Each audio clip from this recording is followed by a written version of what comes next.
ना काबर की धुरिया बैठे हो तुम देखत नहीं हुई झन समझ यहाँ ले सब जने का तो दिखत है ना। तो बिल्कुल मीठी मीठी ताली से संगत करना है ना और चुपचाप बिल्कुल बैठे नहीं रहना है और चेत ले थको नेति लगाना है ना। तो दोनों हाथ ऊपर उठा के ताली साथ चलो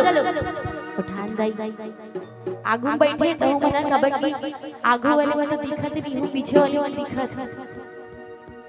हां तो ताली के साथ अब बोलना है का आज मुरु परडे सिंगार तुरु परडे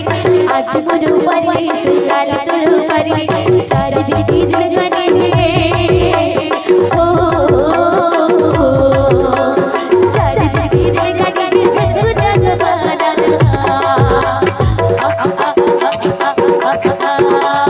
राम नाम तोहरे से हरि नाम तोहरे राम नाम तोहरे से हरि नाम तोहरे